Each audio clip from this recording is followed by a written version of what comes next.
Have you ever felt like something inside you gave up before you even noticed? What if the journey you're on was never yours, but just a quiet performance you didn't realize you were acting in? And what happens when all the philosophies, all the striving, all the questions, suddenly leave you with nothing but silence? I don't remember exactly when it began. Maybe it was one morning when I woke up and felt no interest in anything. Not sadness, not despair, just a numb, heavy stillness. Or maybe it was those late nights lying in the dark, fully aware that I no longer wanted to keep going, yet had no real reason to stop either. It wasn't depression. It wasn't grief. It was something deeper and harder to name. A quiet exhaustion that seemed to have walked 1,000 miles on its own, leaving behind nothing but the faint rhythm of breath, thin, quiet, and strangely hollow. I searched for explanations. I dove into books. I read endlessly: philosophy, psychology, theology. I explored both Eastern and Western thought. I buried myself in doctrines that promised depth and clarity. I read about emptiness, about non-self, about pure being. And I truly believed if I just understood enough, if I could grasp the theories deeply enough, I would finally escape this vague fog inside me. I imagined a final door, one last threshold, and I thought, if I could open that door, I'd be free. But the more I understood, the more entangled I became. My mind filled with big ideas, concepts, systems, truths I had no lived access to. I carried them around like tools, or maybe like armor. And slowly, I began to turn them inward.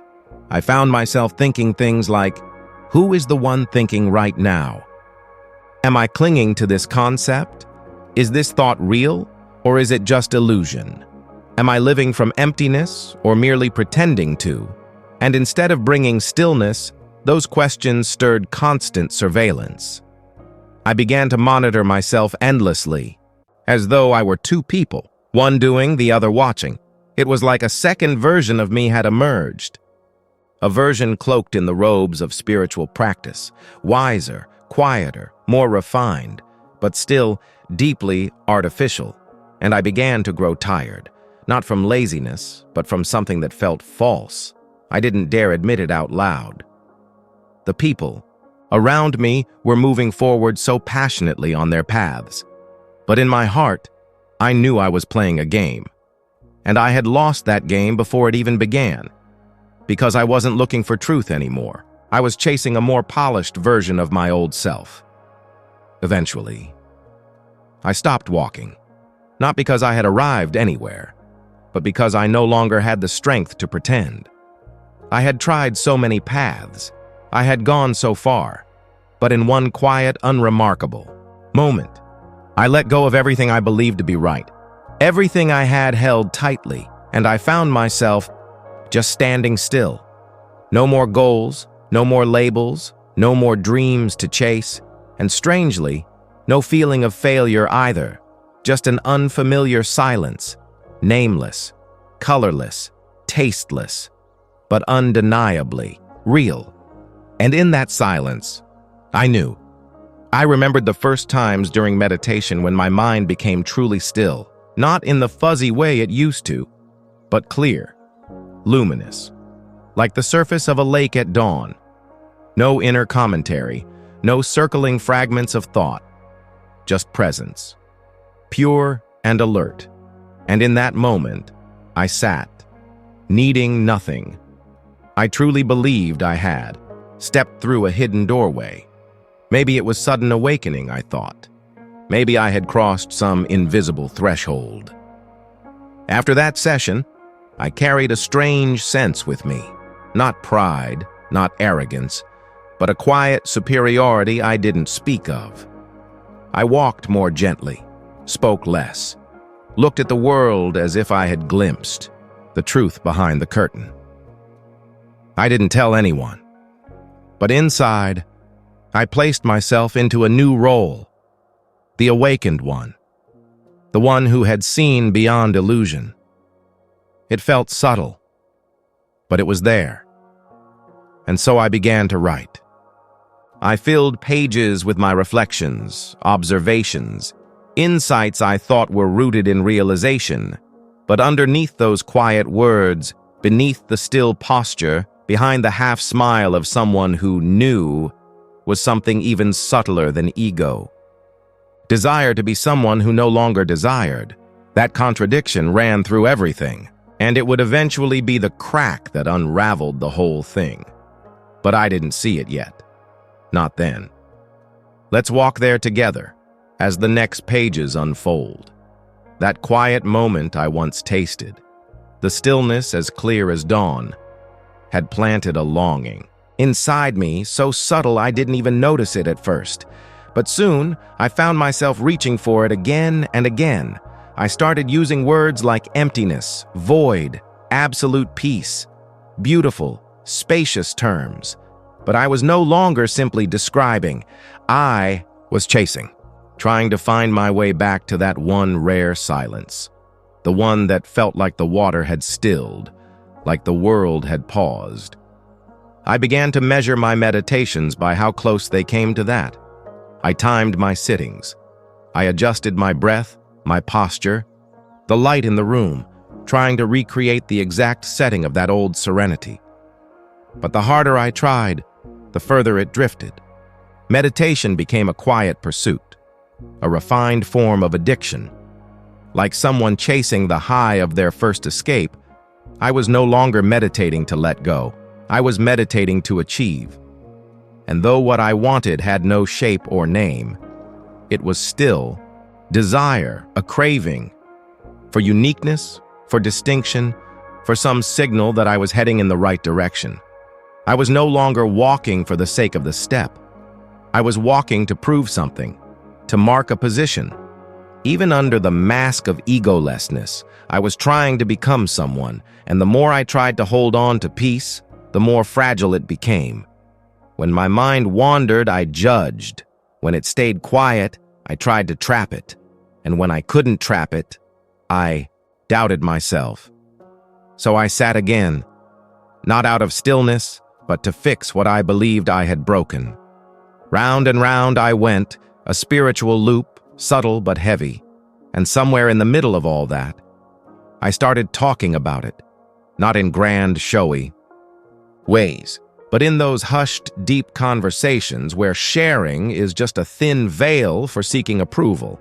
I used elegant words, spoke of emptiness and essence, of non-self and truth, but behind my metaphors, I quietly hoped someone would whisper, "You've seen it."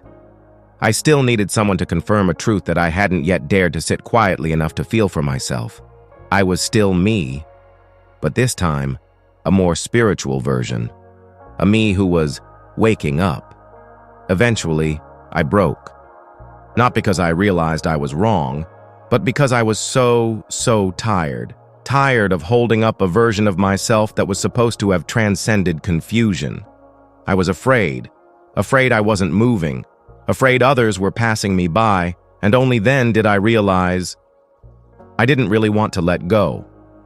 I just wanted to arrive, and what I called awakening was nothing more than another ambition, a new identity, a more polished ego, dressed in finer robes, but still clinging. And it was in that recognition that the curtain finally shifted. I began to see. Every special state I longed for was just a trap.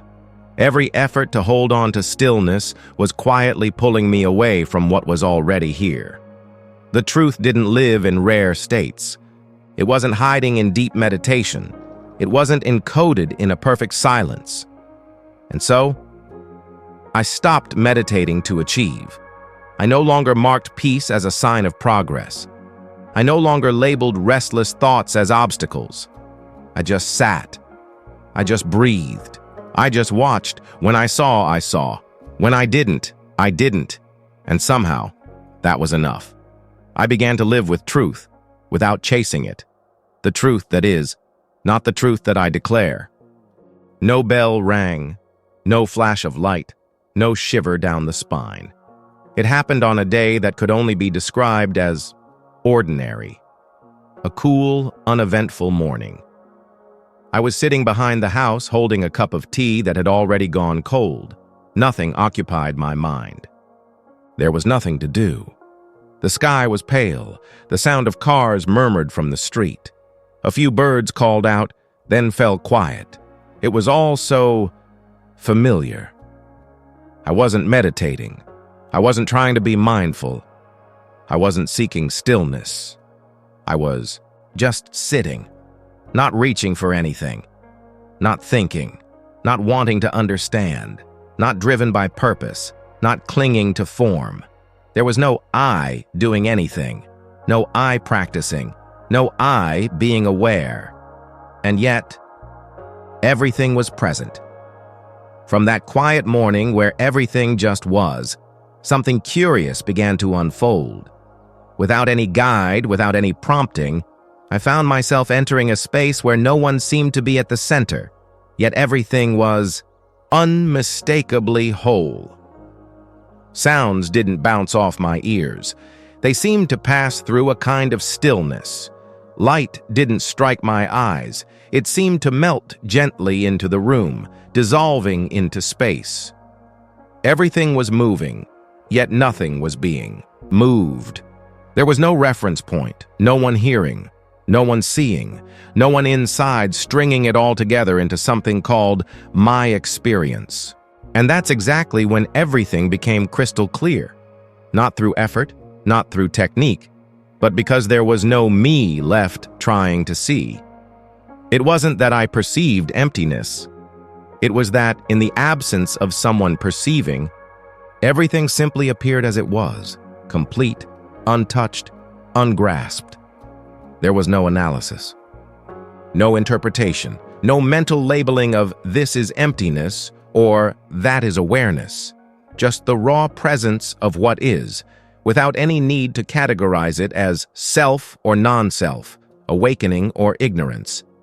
The strange thing was, I didn't recognize that moment as special while it was happening. That's how I knew it was real. There was no mental banner saying, "You've arrived." The second I tried to label it, tried to hold it, it disappeared. The mind reached out to clutch, and instantly clarity turned into memory. Spaciousness gave way to thought.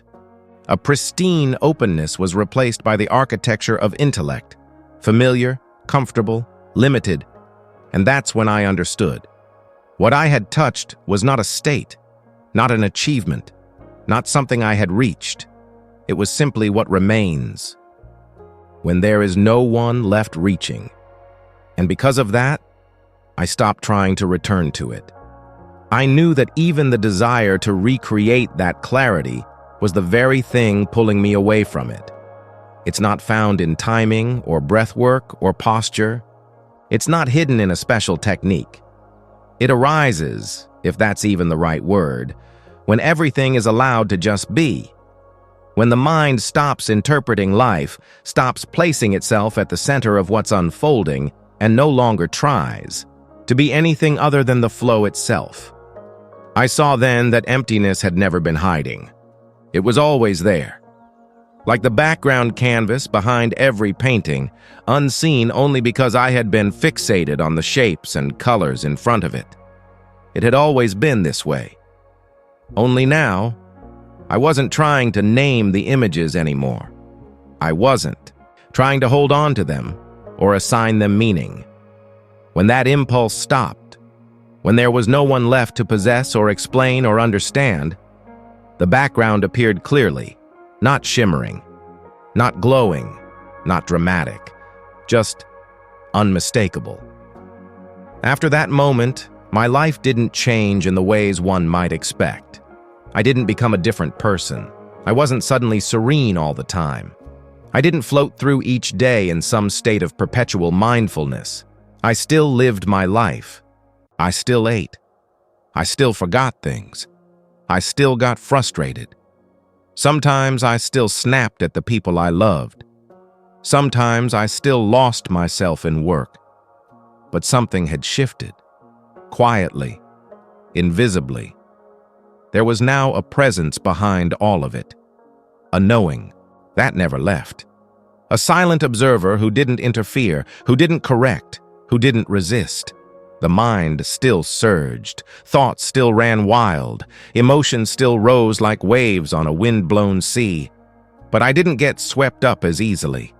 I felt like I was sitting somewhere deep, stable, and unmoved, watching it all pass through like clouds across an open sky. This awareness didn't do anything. It didn't try to stop or fix. It didn't suppress. It didn't guide. It just saw. And that seeing was wide enough, gentle enough, to hold both confusion and calm. I also stopped trying to hold on to what I had glimpsed, because I knew now. What we call a state is just another passing moment, and every effort to preserve it is just a more refined form of clinging. Only when I stopped striving to keep the mind at peace could peace actually settle on its own.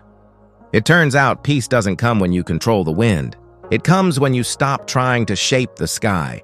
After all the striving, all the chasing, all the wanting to return to some imagined clarity, I realized that peace never came from stopping thoughts.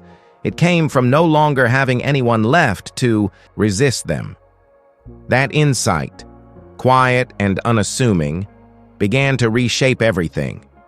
I saw that truth didn't need to be preserved. It didn't depend on whether I was thinking or not, calm or restless. It wasn't something that came and went like an experience. It was always there, like the unmoving ground beneath a storm.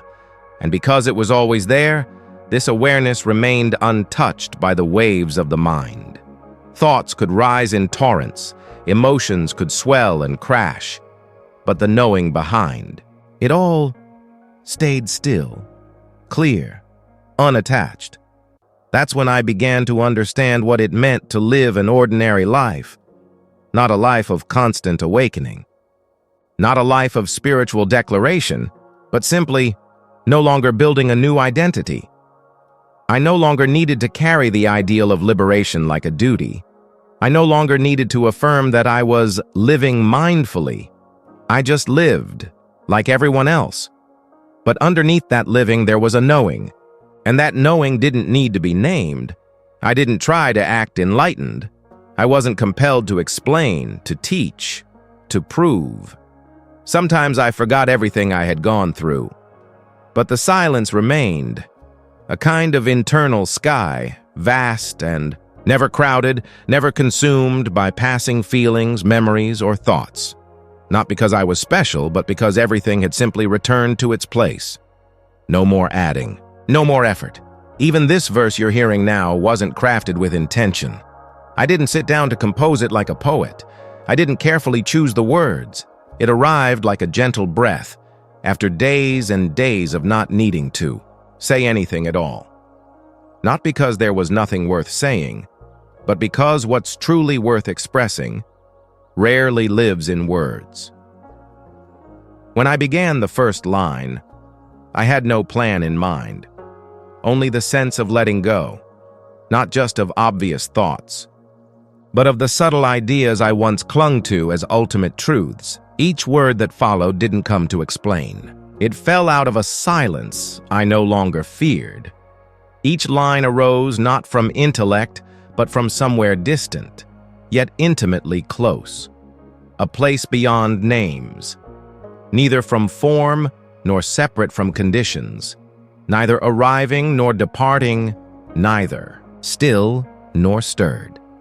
When delusion arises, it's still empty, and that emptiness never needed to be destroyed. The true mind never had a place to stay. I once believed that to discover true mind, I had to eliminate every distraction, still every movement, become utterly silent. But now I saw it was not in destroying thought, but in no longer merging with it. That truth quietly emerged. Now, where my mind once strained for stillness, I allow everything to come and go. I don't grasp, I don't push, and I've come to see a simple truth: nothing truly remains. so nothing can truly be lost. Dharma is not born, not even a speck. Mind has no shape, nothing to grasp. Everything we name is just a placeholder. Drop the name, drop the image, and there it is, your true mind. I had once suffered deeply, searching for the true teaching. I read, I studied, I collected doctrines. I tried to define emptiness, essence, nirvana. But when the need to define dissolved, I saw everything I was trying to name was simply language piled upon what had never once left me. At one point, I suddenly noticed the act of listening, when not claimed by a listener, was already enough. True mind doesn't need proof. It doesn't need form. It has nowhere to go, so there's no need for it to return. It's not seeing as a subject sees an object. It is openness, free of conceptual knowing. The moment you begin to seek it, you've already turned away. In the space before thought arises, that's where it has always been. That quiet presence, unchanging, unmoved, didn't come from silencing the mind. It came from no longer standing in opposition to it. And now, as I try to put the next part into words, I hesitate. Because I know if you approach this through the lens of understanding, you might miss what it's pointing to. This seeing I speak of is not about a subject observing an object. It's not, I see my thoughts clearly. It's not, I have insight. It is knowing, without anyone claiming the knowing. It's clarity, without effort. It's what quietly emerges when the mind gives up chasing, when the intention to grasp enlightenment finally dissolves. This awareness doesn't appear because we achieve something. It reveals itself because we stop covering it up. I remember the moment the last verse came to me. There was no sense of accomplishment, no triumph, no grand realization. I simply sat there in a deep stillness. No thoughts, no feelings. Just silence, like the earth after a long, steady rain. Warm, saturated, alive but utterly quiet. I know that if someone reads this poem hoping to understand, they might find it abstract. And if they're waiting for an answer, they may walk away disappointed. But if you let go of trying to understand, if you just read without needing to define, you might somewhere between the lines touch a silence that has nothing to do with words. Not the silence of the poem, but the silence already within you. And if that happens, I believe the poem has done what it came to do, not to teach, but to fall gently out of the mind like a leaf drifting free, just enough to remind you, you don't need anything more. This moment is already enough. I don't believe I'm enlightened. And I don't feel the need to claim such a thing, because the deeper I go into truth, the more I see there is no one here to awaken, and there is no state of awakening to achieve. All the images I used to hold of an awakened being, radiant, serene, untouched, were just ideas. Fantasies born of a mind still craving transformation. Truth, if we dare to use that word, doesn't require confirmation. It doesn't become more valid because someone sees it. It doesn't diminish because someone hasn't. It belongs to no one, and it is absent from no one. So when someone asks me, "Have you awakened?" I never quite know what to say. If I say yes, I've unknowingly resurrected a self. If I say no, I've created the illusion of someone still lacking. Either way, there's a me hiding behind the answer. These days, I no longer concern myself with where I am on the path. Not because I don't respect the journey, but because I now see that all measurements, near, far, higher, lower, only exist when there is a self doing the measuring. And when that measuring self disappears, what remains are just movements, like leaves falling, like clouds passing, no progress, no becoming, no perfection to be reached, only presence, untouched. And strangely, it was only when I stopped trying to find truth that it quietly began to reveal itself. not as a final answer, but as a vast, open space where even the questions no longer pressed for reply. Not because I had found what I was looking for, but because I realized there was nothing missing, nothing left to seek, nothing demanding resolution. And in that absence of seeking, I began to see there was never anything missing to begin with. I share this not to teach you a path. I couldn't, even if I tried. And if you are waiting now, if you've made it this far, past the questions, past the searching, past the subtle urge to become someone, you may have noticed something strange has started to happen. Not a conclusion, not an answer, but a quiet realization. There's nothing left to hold on to, and if you're still waiting for some final clarity to grasp, you may be disappointed. But if you've come to the place where every teaching feels too heavy, every philosophy feels too distant, and every effort of the spirit has lost its shine, then maybe, in the exhaustion of all seeking, something else begins to whisper. Not a voice, not a lesson, but a silence.